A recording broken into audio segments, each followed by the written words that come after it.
Non, Yam, il était ultra lourd. Salut les garçons. Bonjour, il vient d'arriver. Bonjour. Je vais finir bourré, tu devais avec moi, mais c'était qu'un rêve, qu'un rêve. Qu'est-ce qu'il a Allez, casse-toi. Casse-toi, casse-toi, casse-toi, casse-toi, casse-toi, casse-toi. Eliam, il C'est faut- nul, tu sais. En fait, d'abord les garçons, je vais vous donner une petite nouvelle. Je ne sais pas si vous avez vu sur le groupe WhatsApp de vos parents, mais déjà, les derniers cours qu'on a fait ensemble de mercredi et jeudi sont en ligne sur YouTube. Donc, tout ce que vous dites comme bêtises, même au début de la conversation, tout est enregistré et c'est parti et c'est sur YouTube. Donc, après, il vaut mieux éviter de dire trop de bêtises, même si des fois ça vous fait rire, c'est enregistré. Ça, c'est la première chose. D'abord, ensuite, les garçons, vous avez vu que là, on est sur la 3e semaine déjà au Hachem. La première semaine, on l'a fait un peu sur YouTube, chacun quand il voulait. La 2e semaine, on s'est mis sur Zoom. Et là, on est déjà à la 3e semaine et on ne sait pas combien de temps ça va durer encore. Alors, comme Pessah, c'est la semaine prochaine déjà, on va essayer de faire au mieux pour se préparer. Alors, j'ai annoncé sur le groupe des parents ce matin, sur le groupe WhatsApp, le contrôle. Il y a un moyen de faire le contrôle. Je vais vous expliquer comment ça va se faire et comment on va le faire. Le seul moyen de faire un contrôle, les garçons, ça va être de vous envoyer pour ne pas, parce que je sais qu'il y en a qui n'ont pas d'imprimante à la maison, que c'est un peu compliqué et compagnie. Ce que je vais faire pour que ce soit simple pour tout le monde, c'est que je vais vous envoyer un document Word. Mais comme je vois déjà des messages sur le côté RAF, je ne savais pas et compagnie, je vais vous faire ça. On se mettra d'accord à la fin du cours pour demain ou après-demain. D'accord? On reportera, c'est pas grave. Je vous en donnerai un document Word que chacun remplira de son ordinateur. Vous le remplissez à l'ordi et vous me le retournez chacun sur le groupe WhatsApp ou autrement. Alors voilà, d'un coup j'ai tous les messages. Raph, vous avez dit qu'il n'y a pas de contrôle. Je n'ai pas révisé, je ne savais pas. Pour quand et compagnie. Ne vous inquiétez pas les garçons. Je suis au courant qu'il y en a qui ne savaient pas, même si je ne comprends pas comment, parce que vendredi dernier, j'avais annoncé qu'il y avait contrôle et toute la semaine dernière, on en a parlé. Mais c'est pas grave, ne vous en faites pas. On est dans une configuration tout à fait particulière et je comprends qu'il y en ait qui soient pas, qui sont pas encore, qui n'ont pas encore le rythme qu'il faut avoir. Mais par contre, comme vous le savez, les garçons, je pense que vous êtes au courant. Je ne suis pas le premier à vous l'annoncer. On ne sait pas combien de temps ça va durer cette histoire. On ne sait pas combien de temps on va se retrouver avec des cours comme ça. Il y en a même qui parlent que ce serait jusqu'à peut-être la rentrée prochaine, de septembre. Donc, il faut à tout prix, essayer de sauver les pots cassés, de travailler de la meilleure manière. Si vous avez des idées pour rendre le cours plus sympathique encore, je suis preneur, dans la mesure où ça peut aider tout le monde. Mais l'essentiel, c'est qu'on puisse tous ensemble bien travailler et qu'on puisse surtout apprendre et progresser. La PSA, c'est dans une semaine. Donc, on avait le contrôle qu'on reporte. Et comme je vous ai dit, je vous mettrai en fait, parce que j'ai appris à le faire sur Zoom, je vous mettrai en fait dans le tableau de conversation sur le côté un document Word. Et en fait, dès que je le mets dedans, vous avez juste à l'ouvrir, à le remplir et pour pouvoir faire un peu le contrôle chacun chez soi et vous me le retournez ensuite quand c'est fini. Donc voilà, au bout d'une demi-heure ou d'un peu plus si c'est nécessaire, comme si on était en classe. Donc en même temps, je vous surveille, en même temps, vous remplissez et on avance à la manière de la classe. Bon, ça sera pour le contrôle. Donc si je veux, on verra, on en parlera à la fin du cours si on le fait demain ou après-demain ou jeudi. Enfin, vous me direz ce qui vous arrange, les garçons. Ce n'est pas grave. Sinon, comme le temps y presse, il va falloir qu'on commence un petit peu à travailler sur la Gada et qu'on se prépare un peu avec des questions autour de la Gada. Il faut savoir un peu ce que c'est la Gada, comment ça se déroule à la maison, même si je sais que vous savez très bien. Il y a les 14 étapes que vous devez connaître et que je pense aussi que vous connaissez déjà. Mais bon, il va falloir un peu tout revoir, comme ça au moins avec l'aide d'Hachem, vous êtes prêts si Dieu veut pour le grand jour, mercredi soir prochain, le Seder de Pessah. Alors, on va commencer les garçons par déjà les choses. On va prendre les choses dans l'ordre. Ceux qui ont une agada, Eliam qui s'amuse à se promener dans sa maison, ceux qui ont une agada sont priés et conseillé même de la prendre. Comme ça, on va pouvoir travailler un peu dessus. Mais ceux qui en ont une, je pense que tout le monde doit en avoir une parce que l'année dernière, on vous en avait offert à l'école. Si vous l'avez, ben, c'est que mieux. Si vous l'avez pas, c'est pas grave, on va travailler autrement. Grave, j'en ai deux, je prends laquelle? Ben, Celle de l'école ou l'autre? celle de l'école, elle est très bien. Après, si tu préfères en prendre l'autre, pour moi, c'est la même chose. Ok, je prends l'autre alors. Alors, ce que tu veux, vraiment, c'est pareil. Alors, dans la Haggadah, vous avez plusieurs parties. Quand je vais chercher. Vas-y, chérie. Je prends laquelle? Comment? Raph, je peux aller la chercher? Celle-là ou celle-là? Ceux qui n'ont pas encore, allez la chercher. Je vous laisse quelques secondes pour aller la Raph, chercher. je prends laquelle? Celle-là ou celle-là? Alors, j'entends état de parenti, celle-là où je pense que celle que tu as dans ta main droite, elle est complète. Ok. Et c'est celle qui est éditée par la yeshiva de tes cousins, donc je pense que ça va te plaire. Il me faut une agada. Alors, J'étonne. bonjour Yaron, Bokertov. Donc, je disais à tes camarades, si vous avez la gala devant vous, c'est que mieux. Mais si vous ne l'avez c'est en pas, c'est pas français. grave. Moi, Ah, il vient chercher. Ah non. je chérie.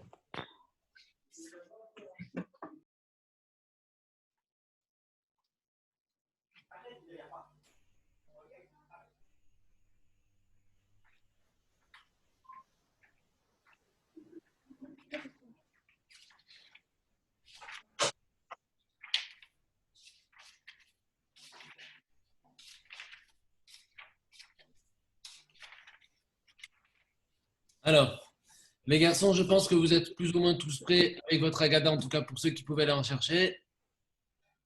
Ah, Sacha, il nous a amené sa petite sœur. Bon, Sacha, il ne faut pas qu'elle te déconcentre trop, mon Moi, chéri. j'arrive. Et mon frère, il a travaillé. Alors, vas-y, on attend Gabriel chez lui. Gabriel! Gabriel! Allez. Aaron, tu es prêt? Oui? Il arrive. Liam, tu es là? Bonjour, chérie. Liam, tu peux mettre une kippa, ça serait plus simple. Et si tu as une agada, tu peux la prendre. J'ai une question. Bon, il y a que elle. Et tu amènes un autre. Qu'est-ce que tu m'as dit, quoi, chérie? J'ai une question. Je t'écoute. Du coup, le jeûne des premiers-nés en date française, c'est quand? Eh bien, ça veut dire que mercredi soir prochain, c'est Pessah. Mercredi dans la journée, c'est Pessah. Grave, c'est bien celle-là. Raph, je prends laquelle? Yaron, c'est celle-là. Raph, je prends laquelle? celle que tu veux, c'est pareil, chérie. Celle qui te, Oui, mais. celle qui te chauffe le plus, là, c'est pareil. Je vois, aucune de nos a été ouverte à l'école. C'est pareil. Elles sont aussi bien l'une que l'autre, chérie. Ok. Grave, c'est bien. Je prends elle alors, Raph, je prends elle. Allez, bah, c'est bien, Sacha, super chérie. Toi, Mabou, pourquoi tu as deux écrans? Grave, je prends celle-là. Non, Mabou, pourquoi on te voit sur deux écrans, chérie? Pareil. C'est bon. Allez, c'est bon, les garçons, je vois que vous avez tous plus ou moins pris une agada, quasiment la même ou pas la même. De toute façon, on ne va pas tout de suite commencer, mais c'est juste qu'on va dans quelques minutes en avoir besoin. Alors, il y a Ilaï qui me dit qu'il n'entend rien, mon chouchou. Qu'est-ce qu'il a, mon chouchou?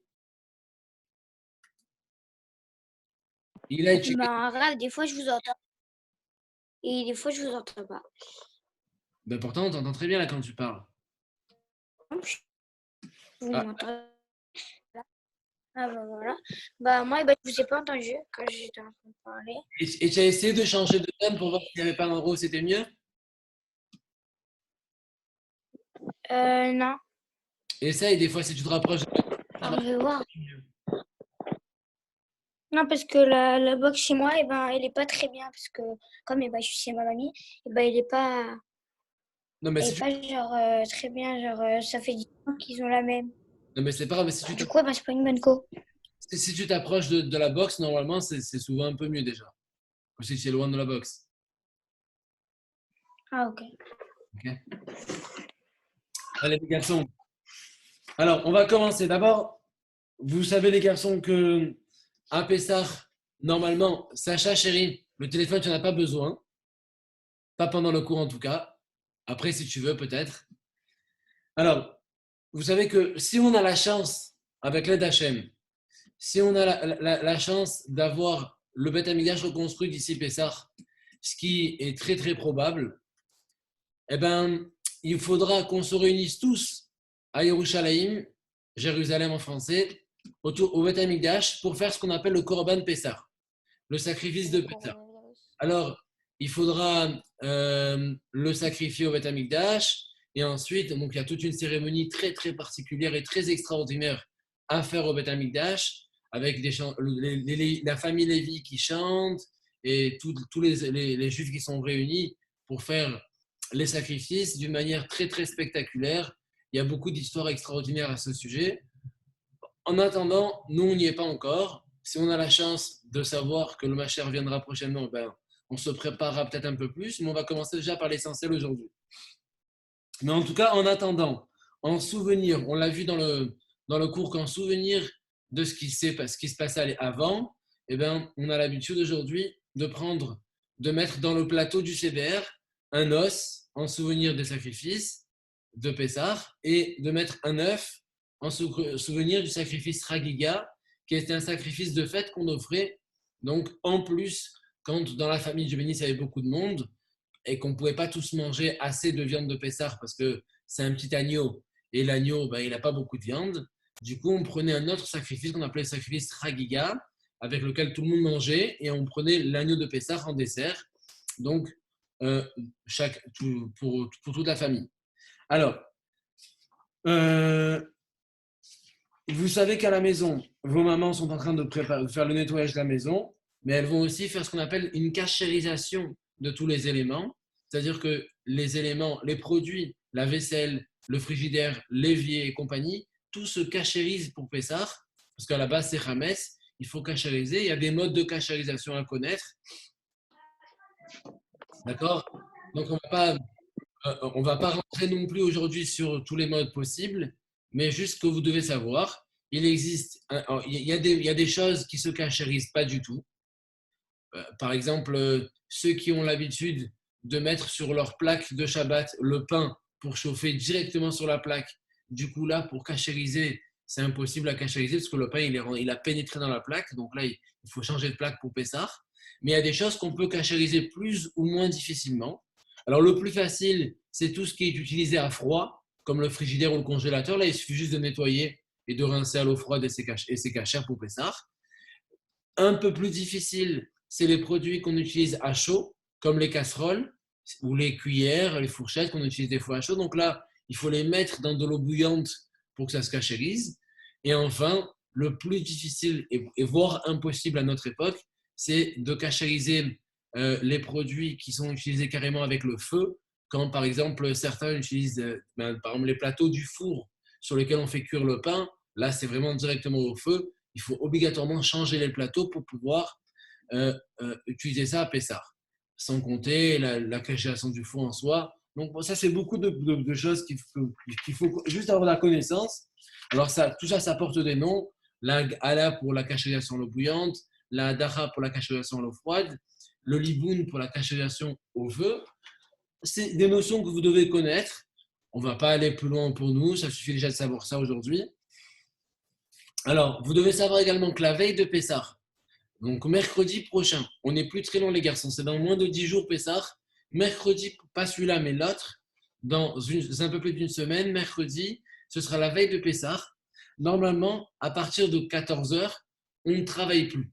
Les parents, déjà aujourd'hui, les parents ne travaillent quasiment plus, mais encore plus la veille de Pessah. D'abord parce qu'il faut préparer le seder, préparer la maison, préparer tout le nécessaire pour le soir, mais en plus parce qu'il faut se reposer. Il faut se reposer. Il y a 2 moments dans l'année où tout le monde en général se repose vraiment. C'est la veille de Shavuot avant la veillée de Shavuot et la veille de Pessah avant le Seder de Pessah, parce que comme ça va commencer un peu tard, en général le Seder commence vers 9h Et le temps de manger, il faut compter 11 heures, minuit à chaque fois. Donc, c'est long. Pour ne pas risquer de s'endormir, on va tous essayer de se reposer l'après-midi, même les papas et mamans éventuellement. Comme ça, au moins, ils sont en forme et on n'a pas le stress. On peut prendre le temps de raconter ensuite, on peut prendre le temps d'échanger, de discuter, de raconter l'histoire de la sortie d'Égypte. Ce soir qui est si important, parce que vous savez que le soir de Pessah, il y a une mitzvah de la Torah, d'une part de manger la matzah, on l'a vu dans le cours, mais la deuxième mitzvah, et c'est la grande mitzvah du soir du Seder, c'est la mitzvah de raconter la sortie d'Égypte. Tous les jours, on doit s'en souvenir. C'est pour ça que tous les jours, on lit dans le schéma le passage de Vayomer, où on dit Ani Hashem Elokechem Asher Osset Yetrem Meretz Mitzrayim. Donc tous les jours, on le mentionne, on s'en rappelle vite fait. Mais le soir de Pessah, il y a une mitzvah de la Torah de raconter la sortie d'Égypte. Alors évidemment, on va la raconter plus ou moins en fonction de l'âge des enfants qui sont dans la table, mais plus on va raconter, et plus la mitzvah sera grande. Et c'est important de prendre le temps de raconter, parce que comme je vous ai dit, ce n'est pas une mitzvah. Par exemple, manger du maror, manger de la charosette, lire le Hallel, c'est les rabbanim qui ont dit de faire ça. Mais raconter la sortie d'Égypte, c'est la Torah qui le demande. Dans la Torah, c'est marqué Veigata levincha bayamahu les morts. Tu raconteras à tes enfants ce soir-là en disant, et la sortie d'Égypte, etc. Donc c'est une mitzvah de la Torah. Mais par contre, vous le savez, dans la Haggadah, Eliam il rigole, il sait de quoi je vais parler. Dans la Haggadah, il y a un moment que tous les enfants adorent et ils veulent à chaque fois tomber sur un passage et pas l'autre. C'est quand on arrive aux 4 enfants. On parle de l'enfant qui est sage, de l'enfant qui est rachat, de l'enfant qui est simple et de l'enfant qui ne sait pas poser de questions. Alors, Eliam, quand il arrive à ce passage, il déteste tomber sur le rachat, il veut toujours tomber sur le chacham. Mais ce qu'il faut savoir, c'est que ces 4 enfants, ce n'est pas une histoire. Ces 4 enfants, ce n'est pas des enfants qui ont déjà existé et qu'on rappelle ou qu'il faut avoir le mérite de lire pour tomber dessus. Ce n'est pas ça. Le principal, en fait, ces 4 enfants, c'est vous. En fonction de votre comportement le soir du Seder, vous allez passer pour un chacham, pour un rachat, pour un tam ou un sheino de Yoderishal. On ne parle pas de tzaddik, parce qu'il n'y a pas d'enfant qui est tzaddik à son âge. Il y a un enfant qui est chacham. C'est celui qui va se montrer intéressé, celui qui va vouloir essayer de comprendre, vouloir participer. Il va y avoir l'enfant qui va dire ah, c'est bon, chaque année c'est pareil, ça m'a saoulé. Mais il y a vraiment des enfants, on le sait très bien. Le soir de Seder, c'est bon, allez papa, viens, on avance, allez j'ai faim, je suis pressé de manger. Celui-là, c'est malheureusement celui qui se considère comme un rachat. Il y a celui qui va poser une petite question pour en poser une, mais sans plus, on ne le voit pas trop intéressé ou en tout cas pas trop concerné. Il est âme, il est simple. Et enfin, il y a celui qui n'en pose pas du tout, qui s'en fiche complètement, qui est dans un coin, qui attend juste que le Seder se déroule, qui est chez nous, qui ne sait pas poser de questions. Alors, dans la vie d'un enfant, de toute façon, en général, il y a aussi ces 4 étapes. Parce qu'il y a la période où vous étiez petit, vous aviez 2-3 ans, alors vous êtes là, vous ne posez pas de questions. Puis à la période où vous avez 4-5 ans, les questions, ils sont les questions de base. Papa, qu'est-ce que c'est ce soir? Les questions manishtana, vite fait.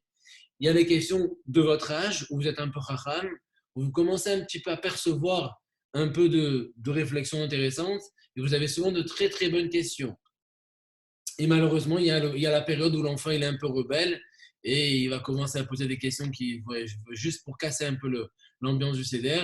Et là, il se considère un peu comme un rachat. Nous, alors, on essaie de se préparer justement pour qu'on montre à Kadosh Baruch Hu qu'on est tous des chacham, qu'on veut tous réussir à lui faire plaisir, qu'on est sur une période où on a compris, on est à la maison, on a le temps beaucoup de réfléchir, beaucoup de préparer, on a le temps de vraiment, plus que d'habitude, de se mettre, de bien réfléchir, de se mettre en condition pour la fête de Pessah. Donc, c'est ce qu'on va essayer de faire aujourd'hui et toute la semaine avec les Hachem. Il y a beaucoup de choses à voir. On va les voir une par une. Alors, il y a des choses à connaître.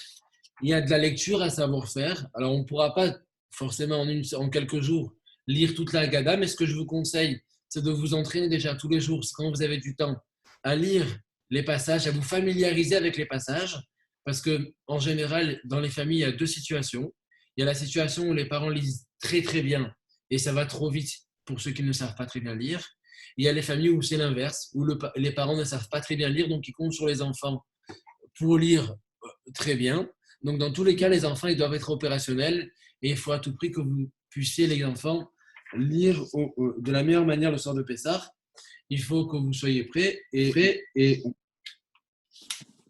du coup, les garçons, il faudra que vous preniez du temps en dehors des cours également pour pouvoir lire, se familiariser avec le texte de la Haggadah qui est un peu long quand même.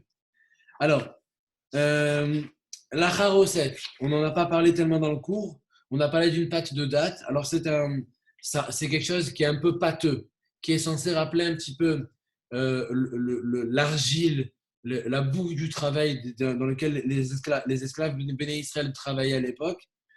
Aujourd'hui, on l'achète toute prête, mais il y a des familles encore où les grands-parents les préparent. Donc ça, c'est un peu chacun ce qu'il a l'habitude de faire. À part ça, pour la veille de Pessah, il faut en général essayer d'être un peu calme pour le soir du Seder, parce qu'il y a souvent une tension de la part des parents. Ils sont fatigués, ça fait plusieurs jours qu'ils font les courses, plusieurs jours qu'ils se préparent, plusieurs jours, là en plus, qui vous ont à la maison à vous tenir pour les devoirs de Kodesh, de Chol et compagnie, donc ils sont un peu épuisés. Un peu le soir de Pessah. Il va donc falloir faire des efforts de comportement pour ce soir-là, en l'occurrence, pour pouvoir faire un bon Seder tous ensemble. Alors, quand on commence le Seder, quand on arrive à la première page, quand vous ouvrez votre Haggadah, vous avez souvent en général plein de lectures qui ne concernent pas le Seder. Il faut réussir à trouver la bonne page où vous avez Kadesh. Quand vous avez Kadesh, vous avez le Kiddush et vous avez normalement… Alors, il y a 2 Kiddush. Il y en a un petit qui ressemble un peu à celui d'un soir de Yom Tov habituel. Et il y en a un qui est beaucoup plus long, qui est celui que certains ont l'habitude de lire le soir de Pessah. Alors, chacun, en fonction des coutumes, va lire soit le plus court, soit le plus long. Mais en général, le Kiddush, c'est le papa qui le fait. Il peut être accompagné à voix basse d'autres personnes de la famille, comme les frères et sœurs, les grands, la maman, si elle veut, pourquoi pas. C'est bien de tenir son verre de Kiddush si on arrive à le tenir sans renverser. On essaie d'éviter les catastrophes parce que tout le monde a son verre déjà rempli avant Kiddush. Et du coup, en général, il y en a toujours 1, 2, voire 3 qui se renversent. Il faut essayer de faire les choses convenablement, les garçons. On prend son verre de Kiddush avec la main droite, on lit le texte ou bien on suit papa quand il lit le texte. Et quand on a terminé, il va falloir, vous le savez, boire ce verre accoudé sur la gauche en faisant attention. Vous savez que s'accouder, alors regardez-moi dans la vidéo, je sais que beaucoup vont s'accouder un peu n'importe comment. C'est un peu dur sur la vidéo, mais il y en a qui vont essayer de s'accouder comme ça, s'accouder un peu de travers, donc du coup il y a tout qui se renverse quand on boit. Mais s'accouder normalement, c'est un signe de liberté. Donc quand on s'accoude, il faut qu'on soit dans une position où on est vraiment à l'aise. Alors voilà pourquoi normalement à la base on parle de s'accouder, parce que normalement à l'époque, s'accouder c'était sur des divans, sur des fauteuils, sur des matelas. Les gens étaient vraiment à l'aise, vraiment comme ça en fait. C'est pas que la main elle appuie sur la joue que quand on va boire tout va se couler de la bouche. C'est vraiment juste être à l'aise avec un coussin sur le bras, sur le fauteuil, sur un matelas ou bien même sur une chaise. Mais on s'assoit, en fait on s'accoude sur le dos avec le dos d'une chaise pour être bien à l'aise. Il faut réussir à ne pas être dans une position où le corps est complètement tordu, parce que du coup si on est tordu, mais forcément il y a tout qui va couler, ça va commencer à tout salir, maman ça va pas trop lui plaire, et même nous ça va pas trop, on va pas trop apprécier. Pour apprécier, il faut vraiment qu'on essaie de s'accouder d'une bonne manière, même s'il faut on s'entraîne avant Pessah pour avoir la bonne position. Et trouver une position en fait où d'une part on est à l'aise, ça serait limite un plaisir de se mettre comme ça, mais en même temps où quand on va manger ou boire, que ce soit agréable, parce qu'on n'a pas qu'un verre à boire comme ça, il va falloir boire 4 verres, mais également manger la matzah, manger le koher dans cette position, la ficomène à la fin. Donc il faut trouver la bonne position pour pouvoir être à l'aise, et comme ça au moins quand il arrive Pessah, quand on fait les choses on les fait avec plaisir. Vous voyez là, moi par exemple ici j'ai un petit accoudoir. Quand je me mets comme ça, je ne suis pas obligé d'avoir la main sur la tête. je suis bien accoudé, je peux boire correctement mon verre, si j'en avais un, sans le faire couler. Je peux rester comme ça plusieurs minutes. Ça reste toujours agréable. Il faut trouver la bonne position pour être agréable et boire sans renverser. Alors ça, c'est quand on a fait Kadesh. Ensuite, quand on a fini Kadesh, on va passer à Uratz. Uratz, on se lave les mains sans bénédiction. Alors, je pense que vous le savez, mais je vais vous le rappeler. Pourquoi on se lave les mains sans bénédiction? On va se laver les mains avec le keli, évidemment, hein, mais sans bénédiction. Pourquoi? Parce qu'en fait, il y a une règle que pas beaucoup de gens connaissent. Mais toute l'année, quand on mange un produit qui est mouillé par un des 7 liquides, Sacha, tu m'écoutes? Ou tu joues? Avec ton téléphone. Allez, remets-toi avec nous, s'il te plaît, mon chouchou. Pendant toute l'année, et pas que seulement le soir de Pessah, quand on va manger un produit qui est mouillé, par exemple, des pâtes, parce qu'il y a de la sauce, et la sauce, elle est avec de l'eau. Par exemple, un couscous, il y a un bouillon, le bouillon est fait avec de l'eau. Dès qu'on mange un produit, ou bien quand on prend du lait avec des céréales, dès qu'on prend un produit qui est mouillé par un des 7 liquides, les liquides les plus classiques, alors il y en a qu'on n'utilise jamais, mais les liquides les plus courants, c'est l'eau, le lait, le miel, l'huile d'olive éventuellement. Alors, ces 4 liquides, c'est les principaux, mais il y en a aussi d'autres qu'on n'utilise jamais. Alors, c'est le sang, parce qu'on n'utilise pas, le vin, mais on va tremper rarement dans du vin, et la rosée. Si on a un fruit qui restait dehors et qu'il était mouillé un peu le matin avec la rosée du matin, là aussi, il va falloir se laver les mains.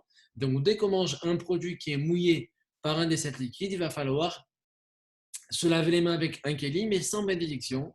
Et comme ici, on va devoir manger le karpas trempé dans l'eau salée pour appeler les larmes d'Ebné Israël, automatiquement, il va falloir se laver les mains comme on aurait fait d'habitude.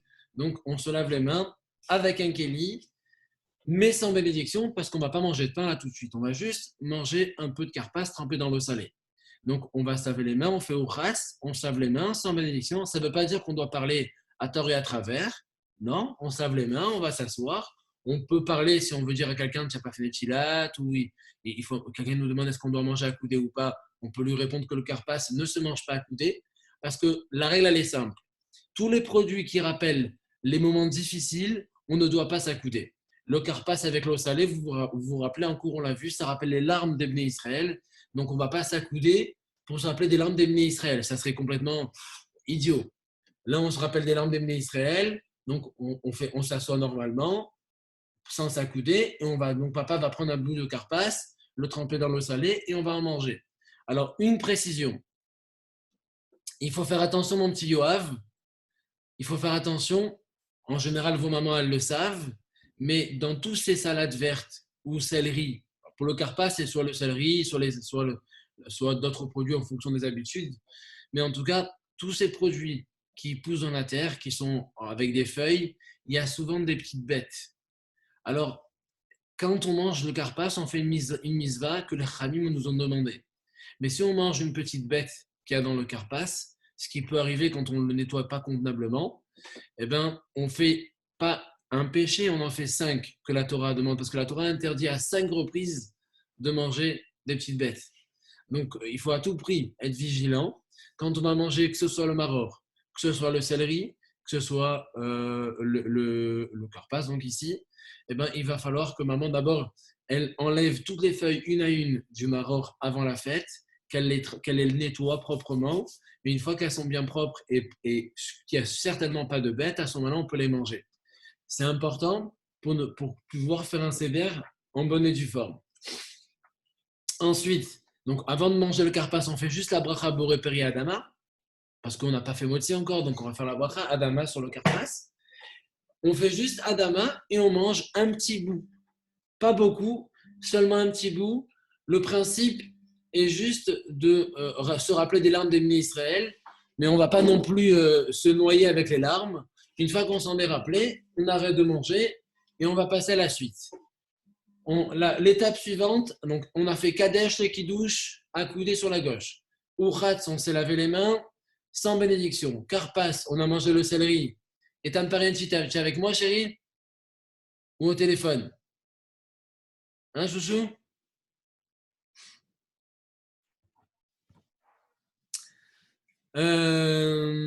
Donc, on reprend ce que je disais. On était au Carpas, donc on fait la bracha Boré Peri Adama et on mange sans s'accouder. Ensuite, on passe à Yachatz. Yachatz, c'est une étape où il n'y a que le chef de famille qui intervient. Il prend la matzah du milieu.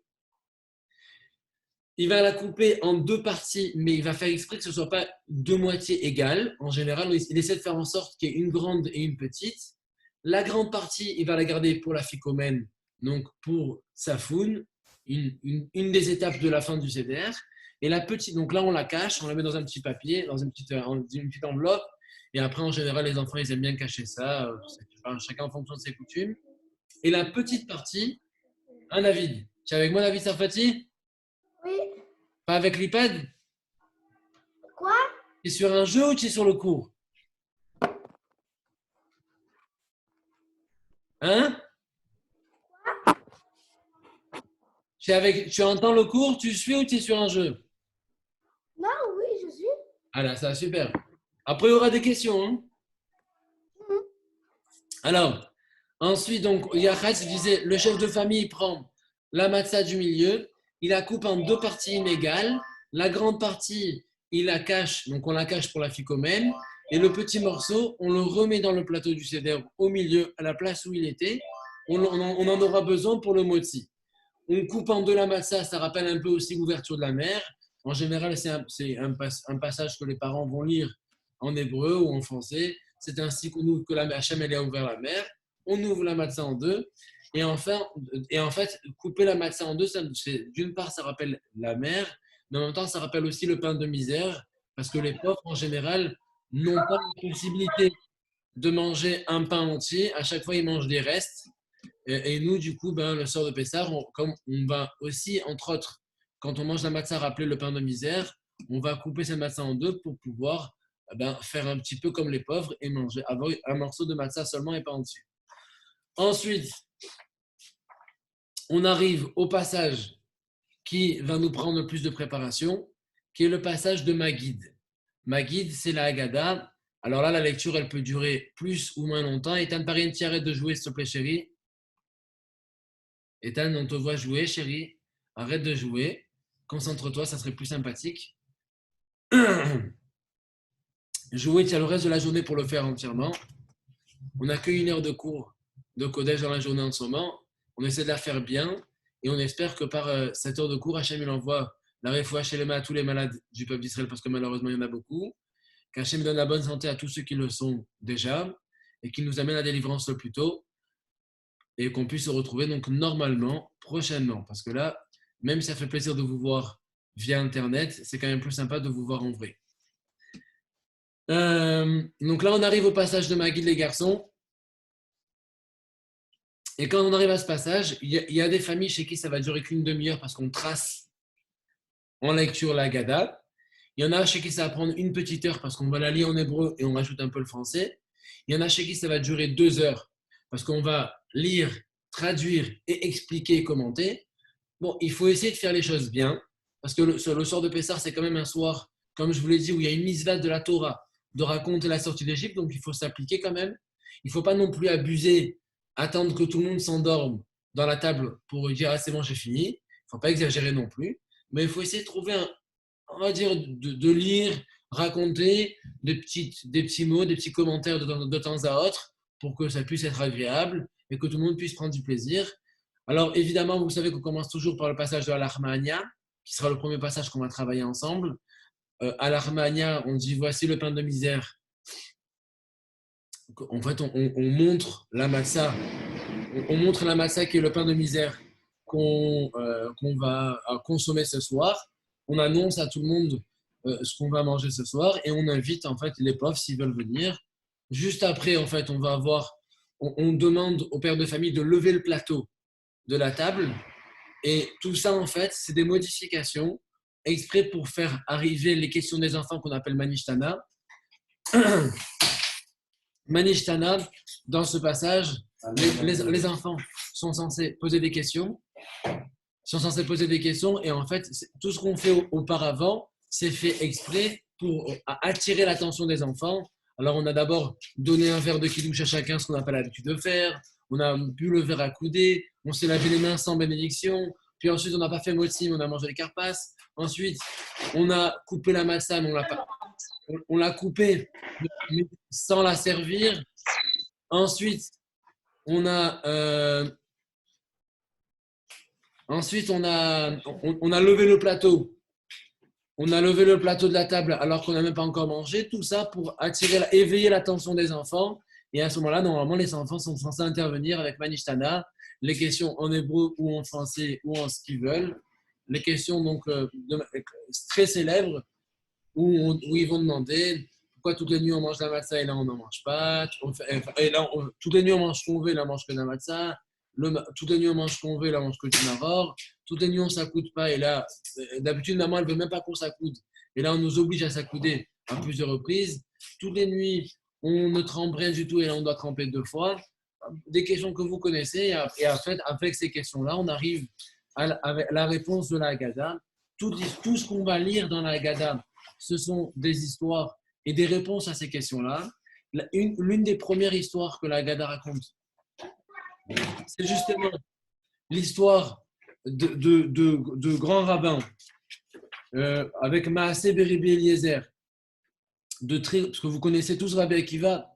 Rabbi Akiva était l'élève de Rabbi Tarfon. Il était assis avec Rabbi Eliezer, Rabbi Yoshua et Rabbi Elazar ben Azaria, donc 5 grands rabbins qui étaient assis ensemble. Et comme ça, on commence, avant de répondre, 5 grands rabbins qui étaient assis ensemble, à Bnei Brak. Ils racontaient la sortie d'Égypte. Ils l'ont tellement raconté qu'ils ne se sont même pas rendus compte qu'ils avaient passé la nuit entière à raconter. Quand qu'il arrive l'heure de faire la fila du matin, ils ne savent même pas. Les volets étaient fermés. C'est leurs élèves qui viennent toquer à la porte en leur disant « Rav, vous avez oublié, il y a la fila là ». Et les raves qui disent « Excusez-nous, mais on s'est perdu, on s'est oublié dans la sortie d'Égypte, on a tellement raconté qu'on ne s'est pas rendu compte que le matin était déjà arrivé et que c'était l'heure de faire la fila ». On nous raconte ça juste pour nous montrer que c'est pas parce que tu connais déjà beaucoup de choses que toi tu dois faire vite. Même les plus grands des rabbins,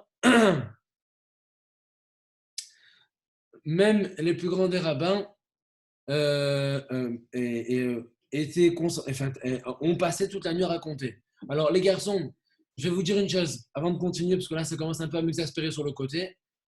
Je vois beaucoup d'élèves qui ont mis leur vidéo en veille. Moi ça ne me dérange pas.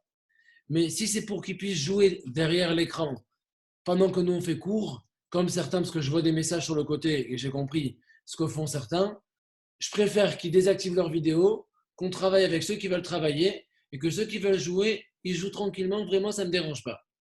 Vous restez en train de jouer, vous éteignez votre vidéo, vous jouez. Je ne demande pas aux parents de ceux qui ne sont pas là pourquoi ils ne sont pas venus. Celui qui veut être là, il peut être là. Celui qui ne veut pas être là, il n'a pas besoin de venir.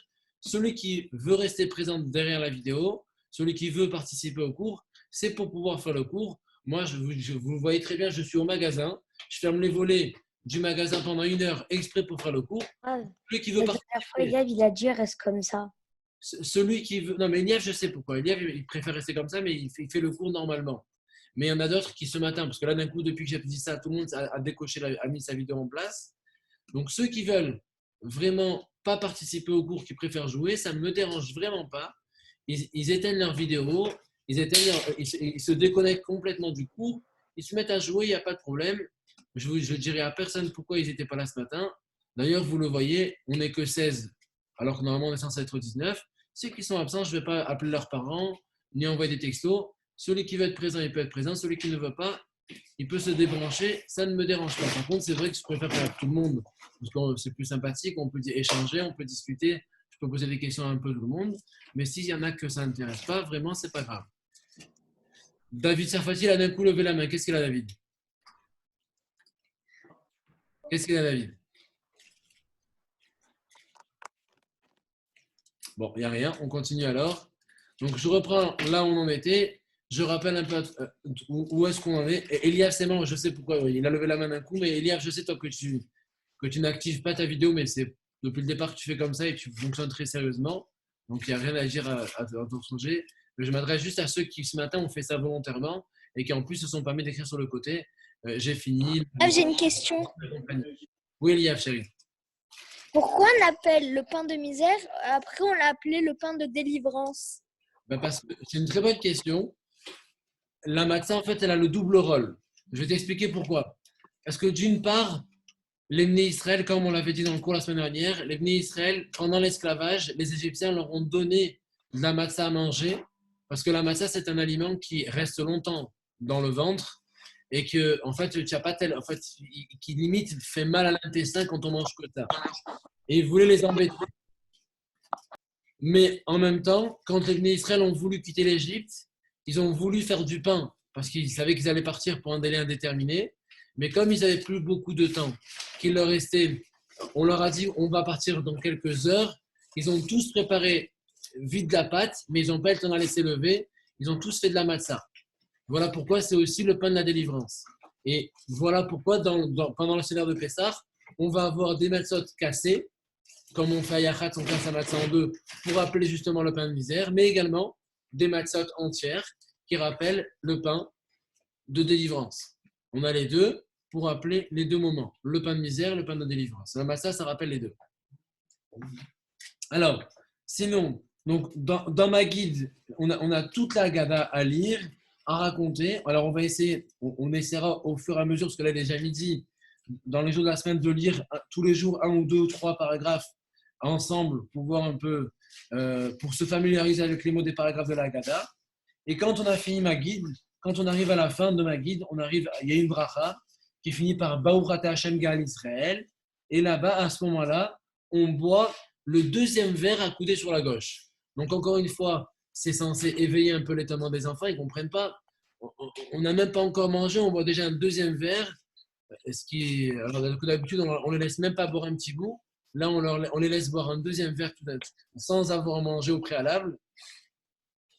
Une fois qu'on a fini ce deuxième verre, on va faire ce qu'on appelle Rortza. On se lave les mains avec bénédiction cette fois-ci, parce que là, on va manger ce qui remplace le pain ce soir, c'est-à-dire la matzah. On va manger la matzah, donc on fait Rortza. Quand on a fini Rortza, donc tout le monde a fait la netilat avec la bracha, on s'assoit sans faire de bruit. On attend que le papa nous distribue la matzah. Et là, on va passer à l'étape de Motzi Matzah. Donc, 2 mitzvot. Pourquoi Motzi Matzah? Alors, il y en a qui vont vous dire parce qu'on fait Motzi avec la matzah, mais ce n'est pas vrai. C'est parce qu'en fait, il y a 2 mitzvot. Il y a la mitzvah de Motzi et il y a la mitzvah de matzah. C'est-à-dire que d'une part, c'est le Motzi qu'on fait comme tous les Shabbats ou toutes les fêtes, mais en même temps, il y a aussi la mitzvah de manger la matzah. Voilà pourquoi, normalement, on doit manger 2 kazaït de matzah, un kazaït de la grande matzah, du motzi, et un kazaït de la petite matzah pour matzah. On fait motzi, matzah. Et quand on fait motzi, matzah, le papa, il prend les 2 grandes matzot, mais également le petit morceau qui était au milieu entre les deux. Il prend les 2 et demi, il fait la bracha, et quand il donc, Baurata Hashem el Kemer Cholam, Amotzi Lechem Minaretz, il lâche la matzah qui est en bas, il la repose à sa place. On en aura besoin pour la suite. Il a donc que la grande matzah d'en haut et celle du milieu qui est à moitié. Il prend un petit bout de chacune. Il complète avec un panier où il a d'autres matzah pour chacun. On fait la bracha à la chilat matzah. Donc, qu'on a la mise à manger la matzah ce soir-là. Et ensuite, on mange tout ça, donc accoudé sur la gauche. Il mange un petit bout et il distribue à tout le monde. Tout le monde prend non seulement un kazaït de matzah, normalement il faudrait manger donc 2 kazaït à peu près, accoudés sur la gauche. En général, on a un peu faim, donc les 2 kazaït, on les mange sans problème. Ça correspond à peu près en moyenne à 20 grammes de matzah, 20-25 grammes de matzah. C'est bien, ceux qui ont l'occasion de le faire, parce que c'est bien de peser les morceaux avant même la fête de Pessah.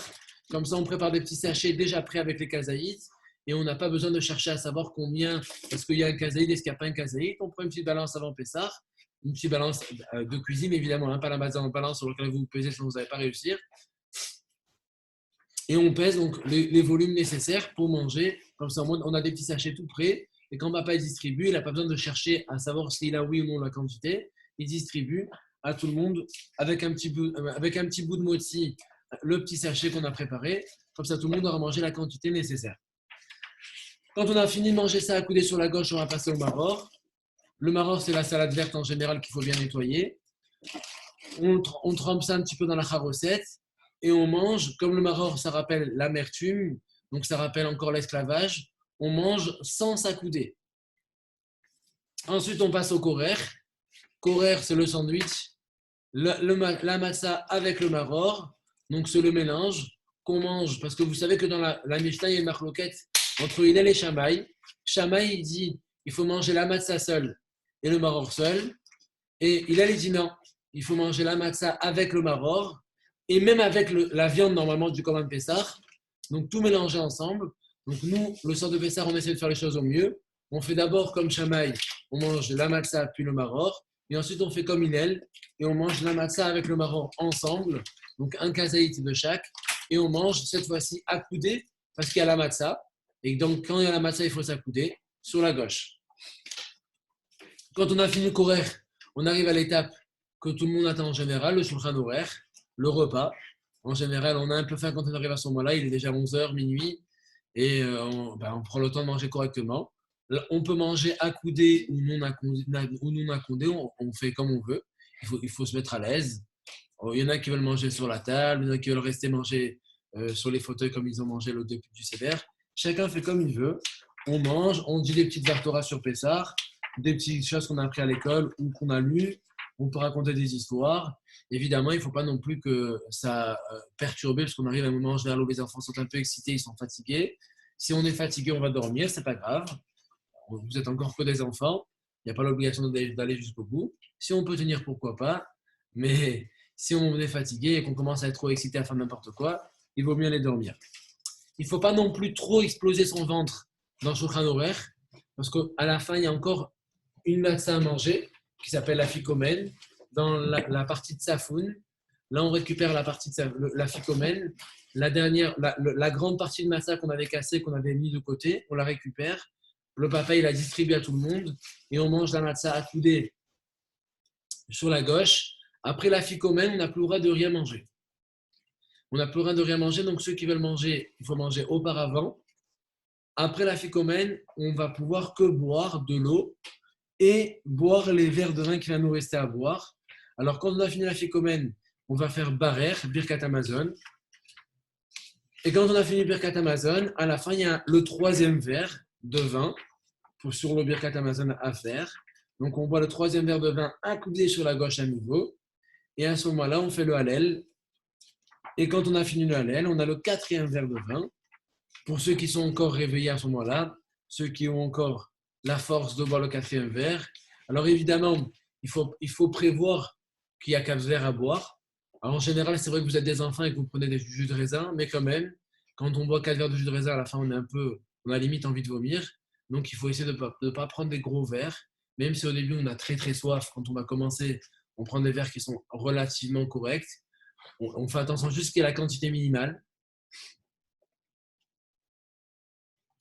J'ai vu les messages sur le côté. Rav, il y en a plein qui sont en train de quitter. J'ai vu. C'est pas grave. C'est ce que j'ai demandé de toute façon. Je préfère que les garçons qui ne veulent pas faire le cours quittent plutôt qu'ils restent à faire semblant de faire le cours et qu'ils jouent en même temps. Donc je continue et je termine donc sur l'enchaînement du CDR. Quand on a fini le Hallel, on va boire le quatrième verre. Et quand on a fini le quatrième verre, il y a la partie que les enfants attendent en général souvent parce qu'il y a les chansons qu'ils préfèrent avec Rad Gadia, avec Echan Miodea et compagnie, mais en général, à ce moment-là, les enfants, ils sont en train de dormir. Donc, c'est les parents qui chantent seuls ou bien avec les enfants qui sont encore réveillés. Mais c'est important de faire ça. Il y a aussi… Pourquoi Oui. c'est pile à ce moment-là qu'on fait ces chansons? Parce qu'en fait, dans la dernière partie, c'est Nirtza. C'est une partie de remerciement à Hachem. Donc, une fois qu'on a tout terminé, que Hachem nous a permis de tout faire convenablement, on remercie Hachem pour tout. Pour tout ce qui nous a permis de passer une belle soirée, pour tout ce qui nous a permis d'acheter, pour tout ce qu'on a kiffé ce soir-là. Et du coup, une fois qu'on a tout terminé, on dit merci Hachem. On espère que l'année prochaine, on puisse passer le Seder à Yerushalayim reconstruit. Et donc, à ce moment-là, on lit également, on fait non seulement les chansons très sympas de Rad Gadget et de Echan Miodea, mais également, c'est très bien de lire le Shir HaShirim. Alors, souvent, on est un peu en train de s'endormir, donc c'est pas évident de le lire. mais celui qui sent qu'il s'endort, il prend le livre et il se met debout et il essaie de lire quand même. C'est bien de lire chez Hachim à ce moment-là. Grave, juste là, il m'a dit de vous dire qu'il a quitté. Il aille, ok chérie, pas de Il a problème. quitté. Ça lui a fait quitter. Pourquoi? Bah, je sais pas. Bah, je sais pas, c'est bizarre. Pourtant, depuis tout à l'heure, je fais que parler, je touche à aucune touche. Parce que j'ai interrogé en plus personne depuis tout à l'heure. Bon, c'est pas grave, on va terminer. De toute façon, il reste 5 minutes, les garçons. On termine juste le CEDER et demain, donc j'interrogerai un petit peu sur tout ce qu'on a vu sur le CEDER aujourd'hui. Et je commencerai à vous écouter un peu en lecture, en chanson et compagnie, comme on a prévu. Alors, quand on a fini le CEDER, il y en a qui ont l'habitude de laisser un verre rempli pour Eliyahu Hanavi. C'est comme ça dans beaucoup de maisons. Alors, je ne sais pas quel Hanavi va venir le boire, parce que je ne sais pas si ça c'est vrai, je n'ai pas vu ça marqué. En tout cas, chez moi, il n'est jamais venu, je ne l'ai pas vu. S'il est venu, alors vraiment, c'est en cachette. Mais en tout cas, c'est une habitude qu'on fait, que tout le monde a l'habitude de faire en général. Où je vois qu'Eliav, il lève la main. Oui, Eliav. Ah, pourquoi on appelle la matzah la ficomène? C'est une très bonne question, chérie. La Gemara, elle en parle. C'est la Gemara qui l'appelle comme ça. Afikomen, en fait, à l'époque, de la Gemara, il parlait en araméen. Et quand on arrive à la ficomène, comme je vous l'ai dit tout à l'heure, on n'a plus le droit de rien manger derrière. Du coup, qu'est-ce qu'il disait aux gens avant de manger la ficomène? Il leur disait à table, apikou mané. Ça veut dire débarrasser la table. Après, on ne peut plus manger. En araméen, on dit apikou mané. Donc, du coup, d'où le nom afikomen, afikoman, suivant chacun ses habitudes, qui veut dire en fait débarrasser la table avant qu'on mange afikomen, puisque de toute façon, après, on ne pourra plus rien manger. Ok, Liav? Il y a quelqu'un qui s'est remis. D'accord, c'est Gilad. Est-ce qu'il y a d'autres questions avant qu'on finisse le cours? Je vous écoute. Gilad, il y a une question, chérie? Non? Ravoriel, moi depuis tout à l'heure, j'écoute le cours sur Vadia. Oui? J'ai une question parce que j'ai entendu un truc que vous avez dit. Je peux Je poser? t'écoute, on va dire. Ouais, vous voyez, vous avez dit que normalement, on ne mange pas pendant les 2 premiers verres. Mais c'est-à-dire, nous à Tunis, on faisait ça, on ne mangeait pas avant les 2 premiers verres. Mais dès qu'on a commencé à faire à Marseille chez ma tante, genre après le premier verre du kidouche, ils prennent genre une petite kefta pour comme ça, genre ça cale un peu le ventre parce qu'avec le vin. Est-ce que c'est permis ou pas de faire ça? Alors, il y a beaucoup de rabbinim qui ont un peu polémiqué sur ce sujet, mais le Rav Meir Mazouz, dans son livre Hachem ici, qu'il a fait sur la Gada de Pessah, il marque qu'il y avait cette coutume à Djerba à l'époque de faire ça. Et à la base, quand il faisait ça le premier soir les jambes, parce qu'il y avait les premiers-nés qui avaient jeûné, et ils ne vont pas tenir jusqu'à minuit sans manger, c'était impossible. Du coup, avec ça, il cassait le jeûne. Mais après, c'est vrai que non seulement pour les premiers-nés, même pour ceux qui ne sont pas premiers-nés, manger, ça fait aussi un peu de bien. Ceux qui ont l'habitude de faire ça, ce n'est pas interdit. Il faut juste faire attention de ne pas non plus trop se caler. Parce qu'en fait, le piège, c'est que comme on a très faim en général, parce qu'on n'a rien mangé la journée ou pas grand-chose, et puis ça, on mange ni pain, ni matzah. Du coup, on risque de se retrouver dans une configuration où on mange beaucoup et à la fin, tu arrives, tu n'as plus envie de manger la matzah, tu n'as plus envie de manger le maror et compagnie. Donc oui, on peut prendre un petit truc, mais il faut faire attention juste de ne pas en abuser pour ne pas rater tout ce verre derrière. Surtout que quand tu manges, après, ça me demande de dormir. Donc, il faut essayer de faire attention de gérer les choses convenablement. Ah, ça va, ok, merci Grave. beaucoup. Ok. Oui, Grave. Ben moi, comme j'ai le premier-né, mon père aussi, du coup, comme il n'y a plus la Sina, avec mon père, on a commencé le Pérec, la Mishnah Souka pour casser le jeûne. voilà, il faut aussi que vous la finissiez avant Pessah alors. Oui, Bah, vous allez étudier beaucoup. Alors, tous les jours, il vous en faut plusieurs de Mishnah. Il faut bien les étudier. Comme ça, au moins, quand vous arrivez la veille de Pessah, c'est vrai que tu as bien fait de rappeler ça parce qu'effectivement, cette année, ceux qui sont premiers-nés, qui n'assisteront pas à un sioum, ne pourront pas manger. Donc, il faut impérativement faire ce que vous faites. C'est une très bonne chose. Et chacun doit donc se débrouiller pour pouvoir soit étudier une Mishnah, soit étudier autre chose, ce qu'il veut. Grave, et de la Gemara, ça peut? grave, La Gemara, grave, ça compte, mais il faut la finir. C'est plus compliqué de finir une baraque que de finir une Mishnah. Là, il reste une semaine, chérie. grave. Oui. Samedi, j'ai fini le premier Pérec. Très bien. Il ne te reste plus que 3, je crois, dans ce cas. Mais bon, 3, il te reste une semaine. Donc, il faut essayer de faire tous les jours encore plusieurs Mishnah. Est-ce qu'il y a d'autres questions avant de clôturer le cours, les garçons? Aaron, Liam, Sacha, est-ce qu'il y a une question? Mendel ou Gabriel? Ben, je n'ai pas l'impression qu'il y en ait d'autres. Écoutez, William, je t'écoute. Comment on fait pour acheter des ingrédients cachés à l'épaisseur alors qu'on ne peut pas sortir? Non, mais Reine. non, bien sûr qu'on peut sortir. On ne peut pas sortir. On peut pas sortir. Mais le cachère, il n'est pas ouvert. Bien sûr qu'il est ouvert, chérie. Tu crois qu'on fait comment? Le cachère, il est ouvert à ses horaires habituels, avec les restrictions que tout le monde a, c'est-à-dire que les magasins où il faut rentrer 5 par 5 ou 2 par 2, enfin, c'est un peu particulier. Mais le cachère est ouvert. On peut faire les courses normalement. OK? Vous me voyez à l'envers, non? Comment? Ben là, tu viens de faire une manipulation, on te met à l'envers. Mais bon, c'est pas grave, le cours est terminé, t'inquiète pas. Ouais. Est-ce qu'il y a d'autres questions, les garçons, avant que je termine le cours? Allez, c'est bon. Alors, pour aujourd'hui, on va s'arrêter là, les garçons. Donc, demain, essayez de récupérer votre agada avant le cours. Mais on n'a pas fait la gada aujourd'hui. Non, mais Gilad. aujourd'hui, on a fait Mais Rav, en vrai, Rav, le début du cours, je n'ai pas suivi. Donc, je ne sais pas ce qu'il faut faire un petit peu. Ben, Gilad. tout le cours, on a. Attends, Yaron, chérie, 2 secondes. Tout le cours, on a fait on a expliqué en fait le déroulement de la Gada. Donc, pour ceux qui n'étaient pas là au début du cours, je vais de toute façon essayer de mettre le lien YouTube de la vidéo tout à l'heure sur le groupe WhatsApp. Comme ça, vous pourrez regarder tout le cours aujourd'hui. Ça prend du temps. Donc, si j'ai réussi à le faire aujourd'hui, on le fait pour aujourd'hui. Sinon, demain. Comme ça, tu auras tout le cours qui te manque. Il faut prendre une agada? Et après, pour demain, si vous pouvez prendre la Gada, comme ça, on peut directement dans les mots. Ok. Mais Rav, est-ce qu'on peut prendre l'agada, mais avec les explications? Je pense que tu veux. De toute façon, ensemble, à la base, ce qu'on fera, c'est de la lecture, d'explication. Allez, les garçons, sur ce, je vais vous laisser. Je vous souhaite une bonne journée. Bye. Au revoir. Au revoir. Les garçons, à demain, si tu veux. Au revoir. Au revoir. Salut. Au revoir.